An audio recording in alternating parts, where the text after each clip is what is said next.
Hi good evening అండి. Welcome to Pi Academy. ఇది RRB 500 series. Present మనం physics సబ్జెక్ట్లో ఎలక్ట్రిసిటీ టాపిక్లో ఉన్నాం. రోజుకి మనం 5 క్వశ్చన్స్ ప్రాక్టీస్ చేస్తాం. Current flowing through a 10 ohm resistor per second in which 360 joule energy produced is what. అంటే ఒక 10 ohm రెసిస్టర్ గుండా కరెంట్ ఫ్లో అయితే 360 జౌల్ ఎనర్జీ ప్రొడ్యూస్ అయింది. ఆ కరెంట్ ఎంత అని అడుగుతున్నాడు. ఇక్కడ మనము ఈ ప్రాబ్లమ్ని సాల్వ్ చేయడానికి మనకు తెలిసిన ఫార్ములా అంటే P is equals to VI. ఇక్కడ 360 జౌల్స్ ఎనర్జీ అన్నాడు ప్రొడ్యూస్డ్ ఎంత టైంకి పర్ సెకండ్. నార్మల్గా పవర్కి ఫార్ములా ఏంటంటే వాట్ అనమాట. అంటే జౌల్ పర్ సెకండ్. అంటే ఇక్కడ 360 joules per second energy produce అయింది అంటే ఎంత పవర్ జనరేట్ అయిందని 360 వాట్ పవర్ జనరేట్ అయిన విషయం మనం అర్థం చేసుకోవచ్చు. ఇక్కడ జౌల్స్లో ఇచ్చారు, మనకి వాట్స్లో కదా పవర్ ఉండాలని మనం కన్ఫ్యూజ్ అవ్వాల్సిన అవసరం లేదు. జౌల్ పర్ సెకండ్ కాబట్టి దాన్ని డైరెక్ట్గా మనం వాట్ అనుకోవచ్చు. దీని నుంచి రెసిస్టెన్స్ ఇచ్చాడు. రెసిస్టెన్స్ ఎంత 10 ఓం అనమాట. మనం డైరెక్ట్ ఫార్ములా కావాలంటే ఇక్కడ ఓమ్స్‌లా, జౌల్స్‌లా వీలుంది. దీని నుంచైనా డైరెక్ట్ ఫార్ములా తీసుకోవచ్చు. అట్లా కాకుండా దీని నుంచైనా మనం జనరేట్ చేసుకోవచ్చు. మనకు తెలిసిన కంటెంట్స్ ఏంటి? పవర్ తెలుసు, రెసిస్టెన్స్ తెలుసు. మనం కనుక్కోవాల్సింది I. కాబట్టి Vని IRగా కన్వర్ట్ చేసుకుంటే P equal to I square R. I equal to root of P by R అనమాట. Root of 360/10. 10 క్యాన్సిల్ అయిపోతే ఇంక మిగిలింది ఎంత? √36 అంటే 6 ఆంపియర్స్ అనమాట. Option B is the answer. Which of the following devices is based on heating effect of electric current. ఇక్కడ 3 devices ఇచ్చారు. Incandescent lamp, electric geyser, electric generator. ఇదిగోండి ఇది ట్యూబ్ లైట్, మనం వాడే లైట్ బల్బ్. ఇది ఇన్కాండెసెంట్ ల్యాంప్ అంటాము. ఇది వచ్చేసి ఎలక్ట్రిక్ గీజర్, మన ఇళ్లలో వాటర్ని హీట్ చేసుకోవడానికి వాడే వాటర్ హీటర్. ఇది ఏంటంటే ఎలక్ట్రిక్ జనరేటర్. ఎలక్ట్రిక్ జనరేటర్ కరెంట్ని ప్రొడ్యూస్ చేస్తుంది. ఈ వీటిల్లో హీటింగ్ ఎఫెక్ట్ ప్రిన్సిపల్ మీద వర్క్ అయ్యే డివైసెస్ ఏంటి అన్నాడు. ఇన్కాండెసెంట్ ల్యాంప్ ఎట్లా వర్క్ చేస్తుంది అంటే కరెంట్ అనేది దీని గుండా ఫ్లో అవుతుంది. కరెంట్ ఫ్లో అయిన తర్వాత ఇక్కడ టంగ్స్టన్ ఫిలమెంట్ ఉంటుంది. ఈ టంగ్స్టన్ ఫిలమెంట్ అనేది కరెంట్ వల్ల హీట్ అవుతుంది. వెరీ హై టెంపరేచర్స్‌కి ఇది ఆల్మోస్ట్ 4500 డిగ్రీ ఫారెన్‌హీట్ టెంపరేచర్స్‌కి ఇది హీట్ అవుతుంది. ఇలా హీట్ అవ్వడం వల్ల ఇది గ్లో అవుతుందన్నమాట. కాబట్టి ఇది కూడా మనకి హీటింగ్ ఎఫెక్ట్ వల్ల వర్క్ అవుతుంది. ఏంటిది? హీటింగ్ ఎఫెక్ట్ వల్ల వర్క్ అవుతుంది. నెక్స్ట్ ఎలక్ట్రిక్ గీజర్ తీసుకుంటే ఎలక్ట్రిక్ గీజర్ లోపల రెసిస్టర్లు ఉంటాయి. కరెంట్ అనేది దీని గుండా పాస్ అయినప్పుడు ఈ రెసిస్టర్ అనేది హీట్ అవుతుంది. ఈ హీట్ అనేది మనకున్న వాటర్, మనం ఏదైతే వాటర్ దీంట్లో ఫ్లో అవుతుందో, ఇక్కడ వాటర్ ఇన్‌లెట్ ఉంటాయి, వాటర్ అవుట్‌లెట్ ఉంటాయి. వాటర్ ఇన్‌లెట్ ద్వారా వచ్చిన వాటర్‌ని ఈ హీట్ అనేది హీట్ చేస్తుంది. అంటే ఇక్కడ కూడా ఎలక్ట్రిక్ కరెంట్ అనేది హీట్‌గా కన్వర్ట్ అవుతుంది. ఇది కూడా హీటింగ్ ఎఫెక్ట్ అనమాట. కానీ ఇక్కడ ఎలక్ట్రిక్ జనరేటర్‌లో ఈ ప్రాసెస్ ఉంటది. Electric generator or motor, normal మోటార్‌లో ఏదైనా సరే ఎలక్ట్రోమాగ్నెటిక్ ఇండక్షన్ ప్రిన్సిపల్ మీద పనిచేస్తాయి. ఎలక్ట్రోమాగ్నెటిక్ ఇండక్షన్ అంటే ఏంటి అంటే, మనకు తెలిసిన ఎలక్ట్రోమాగ్నెటిక్ ఇండక్షన్ అంటే ఏంటి అంటే, కరెంట్ ఒక moving electric field produces magnetic field or a moving magnetic field produces electric field. అంటే ఇక్కడ జనరేటర్ కాబట్టి, జనరేటర్ అంటే ఏంది? కరెంట్‌ని ప్రొడ్యూస్ చేస్తుంది. కరెంట్‌ని ప్రొడ్యూస్ చేయాలంటే ముందు జనరేటర్ తిరగాలి. జనరేటర్ తిరగాలంటే ఏం చేయాలి? దానికి మనము ఏదో ఒక రకంగా హీట్ సప్లై చేయాలి. అంటే ఇక్కడ మనం డీజిల్ ఆర్ పెట్రోల్ ఏదో ఒకటి పోస్తాం అన్నమాట. డీజిల్ జనరేటర్ అయితే డీజిల్ వేస్తాం. డీజిల్ వేసిన తర్వాత దీని లోపల ఉండే రోటర్స్ అనేవి తిరుగుతాయి.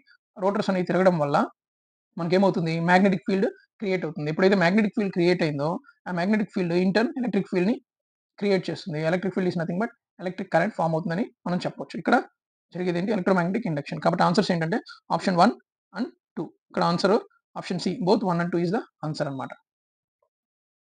A heating device of power 1100 watts is designed to operate at 220 volt line voltage. If on a particular day voltage line drops to 110 volts, then the current through it is what and output power will be what. అంటే ఒక 1100 Walt power దగ్గర పనిచేసే voltage ఉన్న ఒక heating device 220 watts దగ్గర పనిచేయడానికి తయారు చేయబడింది. ఒకరోజు సడన్‌గా దాని వోల్టేజ్ అనేది 110కి డ్రాప్ అయింది. అప్పుడు దాని గుండా ఎంత కరెంట్ ఫ్లో అవుతుంది? దాని అవుట్‌పుట్ పవర్ మనకి ఎంత వస్తుంది? ఇక్కడ మనకి తెలిసిన విషయం ఏంటంటే, హీటింగ్ డివైసే. 2 సిట్యుయేషన్స్‌లో హీటింగ్ డివైస్ సేమ్ కాబట్టి రెసిస్టెన్స్ అనేది సేమ్ ఉంటుంది. కాబట్టి మనం ఫస్ట్ సిట్యుయేషన్‌లో రెసిస్టెన్స్ కనుక్కొని, ఆ రెసిస్టెన్స్‌ని యూజ్ చేసుకొని నెక్స్ట్ సిట్యుయేషన్‌లో మనము కరెంట్ అండ్ అవుట్‌పుట్ పవర్ కనుక్కుందాం. పవర్‌కి ఫార్ములా ఏంటి? P is equals to VI. మనకి వోల్టేజ్ తెలుసు. మనకి కరెంట్ తెలీదు. కాబట్టి కరెంట్‌ని వోల్టేజ్ అండ్ రెసిస్టెన్స్ ఫార్మ్‌లో కన్వర్ట్ చేసుకుందాం. V ఈక్వల్ టు IR కాబట్టి కరెంట్ ఎంత అవుద్ది? V/R అంటే V²/R అన్నమాట. Resistance equal to V²/P. V² ఎంత? 220 × 220/11 × 100. 100 2 సున్నాలు క్యాన్సిల్ అయిపోతే 11 1s ఆర్ 11 2s ఆర్ ఎంత అవుద్ది? 44 ఓమ్స్ ఈస్ ద రెసిస్టెన్స్. మనం రెసిస్టెన్స్ కనుక్కున్నాం ఇప్పుడు. ఈ రెసిస్టెన్స్‌ని యూజ్ చేసుకొని కరెంట్ నెక్స్ట్ సిట్యుయేషన్‌లో కరెంట్ ఎట్లా కనుక్కుంటాం? V ఈక్వల్ టు IR కాబట్టి I is equals to V/R. ఇక్కడ వోల్టేజ్ ఎంత? 110. మనకొచ్చిన రెసిస్టెన్స్ ఎంత? 44. 11 10s 11 4s ఆన్సర్ ఎంత? 2.5 ఆంపియర్. ఇక్కడ ఆన్సర్స్‌లో 2.5 ఆంపియర్ ఎక్కడ ఉంది? Option D. మనం పవర్ కూడా కనుక్కుంటే power is equals to VI కాబట్టి 11 × నేను 110ని 11 ఇంటూ 10 వేసుకున్నాను. 2.5 వేసుకున్నాను. 25 ఇంటూ 11 అనమాట. ఆన్సర్ ఎంత? 275 వాట్. Option D. మనం చాలామంది ఏం చేస్తారంటే ఒక మిస్టేక్ ఏంటంటే ఇక్కడ మనకి పవర్ వోల్టేజ్ ఇచ్చాడు. ఇక్కడ వోల్టేజ్ ఇచ్చాడు. డైరెక్ట్‌గా 2 సిట్యుయేషన్స్‌లో సేమ్ కరెంట్ అని అస్యూమ్ చేసుకొని ప్రాబ్లమ్ సాల్వ్ చేస్తారు. అట్లా అస్యూమ్ చేసుకుంటే ఆన్సర్ ఆప్షన్ బి వస్తది. కానీ అది కరెక్ట్ కాదు. వోల్టేజ్ డ్రాప్ అయింది కాబట్టి ఖచ్చితంగా కరెంట్ కూడా డ్రాప్ అవుతుందనే విషయం మనం అర్థం చేసుకోవాలి. కావాలంటే చూడండి 220 వోల్ట్స్ నుంచి 110 వోల్ట్స్‌కి వచ్చింది. హాఫ్ అయింది. కరెంట్ కూడా మనకి హాఫ్ అయింది. ఫస్ట్ సిట్యుయేషన్‌లో కరెంట్ 5 ఆంపియర్స్. నెక్స్ట్ సిట్యుయేషన్‌లో కరెంట్ 2.5 ఆంపియర్స్. ఫస్ట్ సిట్యుయేషన్‌లో 550 వోల్ట్స్ అనేది మనకి అవుట్‌పుట్ పవర్ వచ్చింది. అంటే మనకి ఇక్కడ సెకండ్ సిట్యుయేషన్‌లో 275 వోల్ట్స్. ఇంకొక కాన్సెప్ట్ ఏంటంటే ఇక్కడ హీట్ ఎఫిషియన్సీ ప్రొడ్యూస్ అయిన హీట్ ఎఫిషియన్సీ కూడా మనకి తగ్గింది. అంటే వోల్టేజ్ పడిపోవడం వల్ల ఈ హీటింగ్ డివైస్ అనేది ఫుల్ ఎఫిషియన్సీలో పని చేయలేదన్నమాట. The most essential difference between a DC and an AC generator is. మనకు తెలుసు డీసీ జనరేటర్ గాని, ఏసీ జనరేటర్ గాని ఏం చేస్తాయి? కరెంట్‌ని ప్రొడ్యూస్ చేస్తాయి. వాటిలో ఉన్న మోస్ట్ ఎసెన్షియల్ డిఫరెన్స్. ఇక్కడ ఈ డయాగ్రామ్ చూడండి. ఈ డయాగ్రామ్ చూస్తే రెండు ఎలక్ట్రోమాగ్నెటిక్ ఇండక్షన్ మీద పనిచేస్తాయి. అంటే రొటేషన్ వల్ల మ్యాగ్నెటిక్ ఫీల్డ్ ప్రొడ్యూస్ అయితే, ఆ మ్యాగ్నెటిక్ ఫీల్డ్ వల్ల in turn electric field produce అయితే ఎలక్ట్రిక్ కరెంట్ అనేది ప్రొడ్యూస్ అవుతుంది. కానీ డీసీ జనరేటర్, ఏసీ జనరేటర్ ఇక్కడ దీన్నేమంటారంటే దీన్ని స్లిప్ రింగ్ అంటారు. ఏమంటారు? Slip ring. దీన్నేమంటారంటే స్ప్లిట్ రింగ్ అంటారు. ఆర్ కమ్యుటేటర్ అంటారు. ఏంటంటే రెండిటికి డిఫరెన్స్ ఏంటంటే ఏసీ జనరేటర్‌లో కరెంట్ యొక్క డైరెక్షన్ అనేది చేంజ్ అవుతుంది. అంటే జనరేట్ అయిన కరెంట్ యొక్క డైరెక్షన్ అనేది చేంజ్ అవుతుంది. డీసీలో కరెంట్ యొక్క డైరెక్షన్ అనేది చేంజ్ అవ్వదు. ఇలా చేంజ్ అవ్వకుండా ఉండడానికి ఏం వాడతారు? ఇక్కడ స్ప్లిట్ రింగ్స్ వాడతారనమాట. ఈ స్ప్లిట్ రింగ్స్ అంటే కట్ చేయబడిన రింగ్స్ అనమాట. వీటి కమ్యుటేటర్స్ ఈస్ నథింగ్ బట్ ఏంటి? AC to DC, DC to AC ఈ కన్వర్ట్ చేస్తుంది కాబట్టి దీన్ని కమ్యుటేటర్ అని కూడా అంటారు. స్ప్లిట్ రింగ్‌ని కమ్యుటేటర్ అని కూడా అంటారు. దీన్నేమంటారు? స్లిప్ రింగ్ అంటారు. ఆన్సర్ ఏంటి? Option D. DC generator uses a commutator, AC generator uses a slip ring. మనం ఈ కాన్సెప్ట్‌ని అర్థం చేసుకోవాలంటే ఇక్కడ చూడండి. ఇక్కడేమో ఏసీ జనరేటర్ ఉంది. ఇక్కడేమో డీసీ జనరేటర్ ఉంది. ఏసీ జనరేటర్‌లో ఈ రింగ్ వాడాడు. ఈ రింగ్ అనేది ఎందుకు పనిచేస్తది? కరెంట్‌ని ఆర్మేచర్ గుండా వచ్చే కరెంట్‌ని మనకి బయటికి తీసుకురావడానికి ఈ రింగ్ అనేది పనిచేస్తది. 2 సిట్యుయేషన్‌లో రింగ్ వాడాడు. కానీ ఇక్కడేమో ఈ రింగ్ అనేది కంటిన్యూయస్‌గా ఉంది. ఇక్కడేమో ఈ రింగ్ అనేది స్ప్లిట్ అయ్యి ఉంది. అంటే కట్ చేయబడి ఉందన్నమాట. ఎందుకు కట్ చేశారంటే ఇక్కడ కంటిన్యూయస్‌గా ఉండడం వల్ల మనము ఆటోమేటిక్‌గా ఈ ఆర్మేచర్ రొటేట్ అయ్యేటప్పుడు నార్త్, సౌత్ పోల్స్ అనేవి చేంజ్ అవుతాయి. ఈ నార్త్, సౌత్ పోల్స్ అనేవి చేంజ్ అవ్వడం వల్ల కరెంట్ డైరెక్షన్ చేంజ్ అవుతుంది. అందుకే దీన్ని ఏసీ జనరేటర్ అంటారు.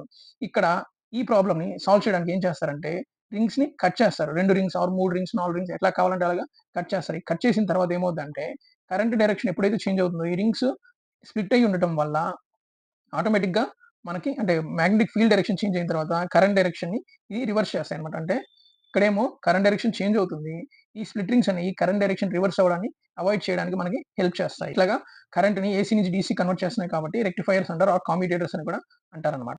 When 60 kilojoules heat is produced by a heater in 1 minute and 20 seconds, then its power is watt. నార్మల్‌గా మనకు పవర్ యూనిట్ ఏంటి?